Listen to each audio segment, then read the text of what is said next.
سعاد 21 بهارن جی خود تمام کرینه. 5 سالان لجیر دست داعش دابو. داعش دیکو بابو 4 خشکو برا جستاندینه. و نوید بحثی رابردوی خوبی کرد. جبرکو هر روژک جوان ایشو جانان ده هزراوی داد غلغلینید. دگل دا پیرا خو روژو شوان ده چاواربون داد هجمیرید. لی چارنویس اندام مالباتا خو نزانید.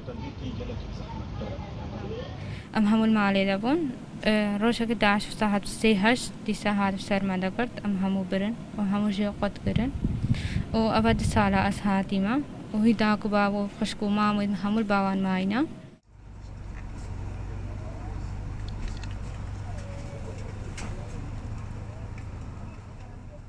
سعاد لدف مام خود جید کو هول داد جه دلووانیا بابه بو پر بکد برای که ویجی رزگار بو یو لدف خاله ویل شنگاله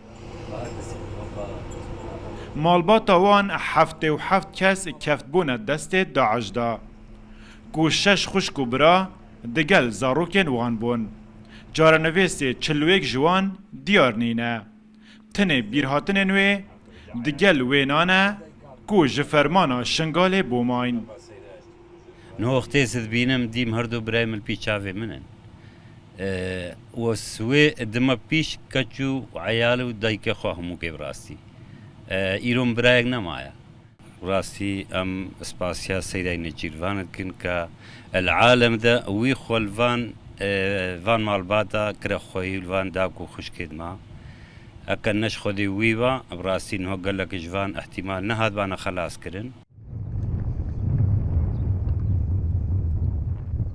جبنمالا حجی حمید تعلو 36 کس رزگار بونه دناف 8 خیوتین تنشت ایک لی کمپا ایسیان دا دجین پشتی شر باغوزی لی سال 2019 هف پیمانان دیار کر که داعش وکهیز لسر عردی نمایه لیشکما 6417 کسین خلک شنگاله که کتین دستوان دا جارنویس 2763 کسان یه ندیاره کسو کارینوان ده ناف خیوتین کمپان دا جاوری دیار کرنا جارنویسی وانه ایوب نصیر روداو کمپا ایسیان